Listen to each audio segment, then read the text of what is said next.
What's going on YouTube? Welcome to Designated Fragrances. I'm Dez. Welcome back to the channel. So if you've been to this channel before, or if it's your first time, I ask that you go ahead and subscribe to this channel because I would greatly appreciate that. Also, thank you to all of my subscribers that have been engaging in the comment section, liking my videos, sharing my videos. I really appreciate it, and it's helping my channel grow. So thank you for that as well. So peep the background. I decided to sit down this video because we got a lot of stuff to uncover, and I don't feel like standing up for 15 minutes.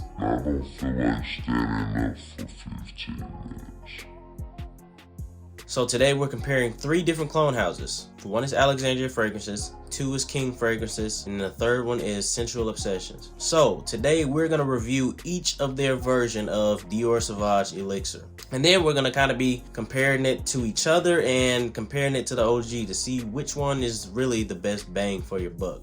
First off, I just want to say this.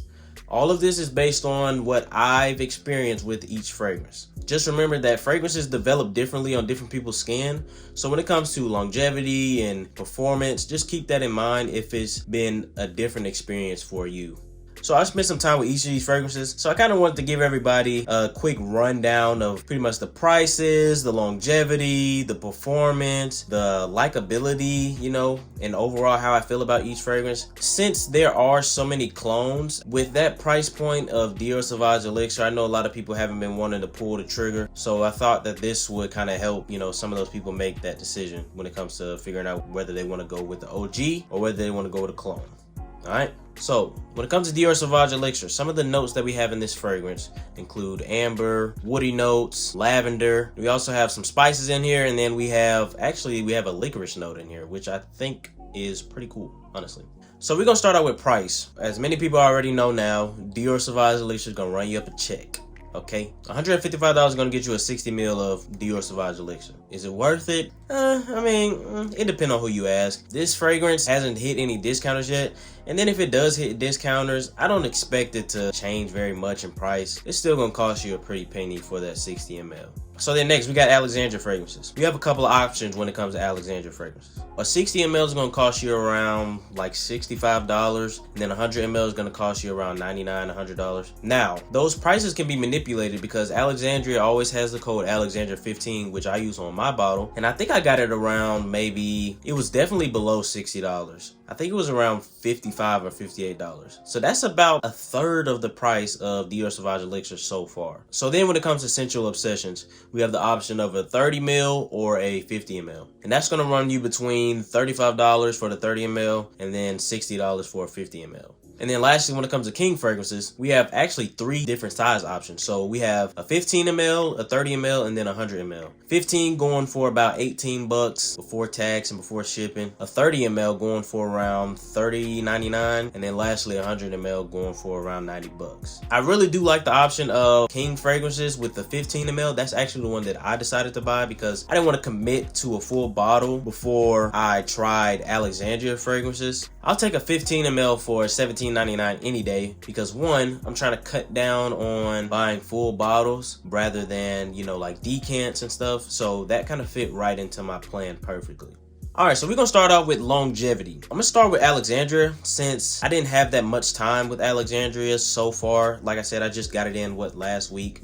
I haven't been able to really wear it since I've been on quarantine, but I did wear this fragrance for about 2 hours, and I can say based on how heavy the fragrance is and how dense it is, I'm predicting that it's gonna be around 8 to 12 hours for longevity. I noticed it's not as dense as the OG, but it still has some weight to it, and I think that it's gonna be one of those fragrances that stick around for a little bit. What's going on, guys? I just wanted to cut in real quick just to kind of tell you the experience that I just had while wearing Alexandria's version. So I went out to lunch with my friend and my brother, and we went out to Hooters, and pretty much from the time that I stepped in to the time that I left, I got a ridiculous amount of compliments. Pretty much every employee ended up coming up to the table at one time just telling me how good I smelled. They told me that they could smell me all the way across the restaurant. And, you know, I thought that was a little bit exaggerated, but at the same time, I thought, you know, it caught their attention enough for them to come all the way from across the other side of the restaurant. So maybe it was pushing out that far. But yeah, I received about 6 or 7 compliments from pretty much the whole staff, and they even got their manager, which is a male, and I guess this is a guy code, but he wanted to tell me without actually telling me that I smell good. So, you know, I ended up telling him the name of my fragrance and what I had on. I just wanted to include that because I know a lot of people, you know, they want to know about the compliment factor. They want to know, you know, how it works in the real world. So yeah, it worked really well for me, and I expect that I'll get more compliments like that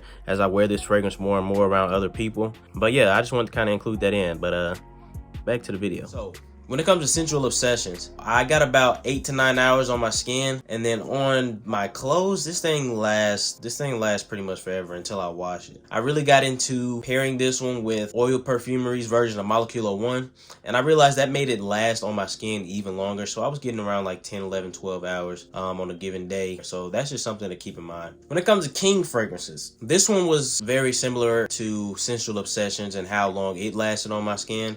So I was getting around 8 hours, 7-8 hours, but it almost felt like it was by that 8-hour period or 8.5 hours, it was like fleeting, rather than the Scentual Obsessions version seemed like it was still kind of sticking around. Like I can still kind of smell it a little bit. I do notice that with the King fragrances version, I have a smaller bottle, so it comes with a smaller atomizer. I have to usually almost kind of overspray it because the atomizer doesn't spray out enough, in my opinion. So when it comes to longevity, I just thought I'd throw that in there because I may not be spraying as much as the rest of my fragrances because of that small atomizer and the volume of fragrance that I'm actually getting out of that bottle. So, and then lastly, when it comes to the OG, this thing lasts, I got 12 hours plus out of that one, especially on my clothes too. That one lasted even longer than the Scentual Obsessions version, and when I tell you that thing was yamming, it was yamming off that mug. You know what I'm saying? That's a little slang term for y'all. Yamming off that mug. I just made that up. Some of these clones seem to last just as long on clothes as the OG, but the OG still packs that potency when it comes to the next day. So next up, we're going to talk about projection. So in my experience, the OG, Alexandria, and King fragrances are the top performers when it comes to being just beast mode fragrances. I noticed that Scentual Obsessions, it does project a lot in the opening, but in the dry down, it doesn't fall very far below the rest of the fragrances, but it doesn't project as much as the rest of the fragrances, in my opinion. Now, one thing I can say, King fragrances version, the sillage is ridiculous. I remember one day I let my brother wear it before he went out to work, and I just smelled his presence just in the building, and I thought he was still around. It smelled like, you know, he was still right there, but you know, it turned out that he was already in a car gone. Like, this man been pulled off.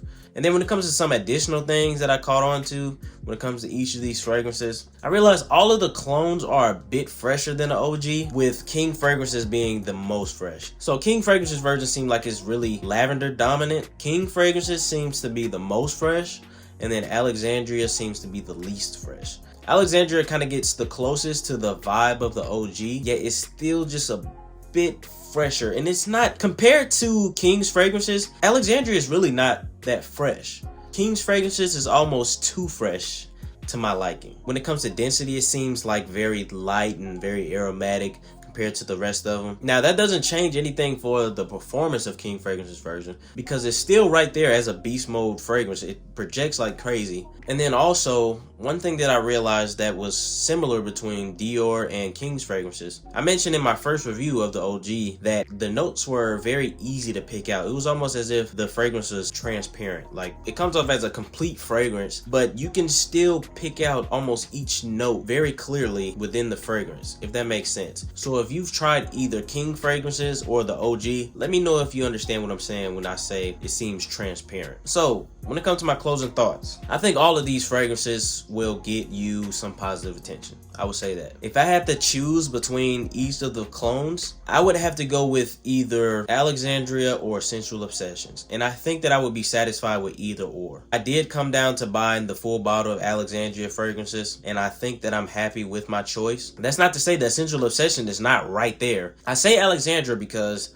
the projection when it comes to Scentual Obsessions just seeming like it kind of just dwindles down just a little bit when it comes to the dry down. That is kind of a deal breaker for me, especially if I have options. If Scentual Obsessions was the only one on the market, I would be satisfied with what Scentual Obsessions has to offer, with no doubt. But when it comes to overall quality and just the overall feel to the fragrance, I'm gonna have to hand it to Alexandria. King fragrances version, That one was my least favorite. I really didn't like how fresh it came off as, but then I also felt like it came off as a little bit like synthetic in my opinion. It just wasn't the same quality as, you know, the OG or any of the other two in my opinion. But overall, hey, let me know if you agree with me or let me know if you disagree with me. Like I said, I really enjoyed wearing all of these fragrances. I'm on a budget, I'm a college student. Alexandria delivered me what the OG could deliver me, but at a fraction of the price. So that's something that I'm happy with, and that's kind of what I was looking for. If you liked the video, man, go ahead and drop me a like down below. Leave some comments. I actually want to hear y'all feedback. And yeah, man, I hope y'all enjoyed the set, man. You know, we got the candle in the back, man. You know, I always got the smell goods going. Even if it ain't the fragrance, it's a fragrance. You know what I'm saying? No. With all that being said, man, I hope y'all had a good day. See y'all in the next video.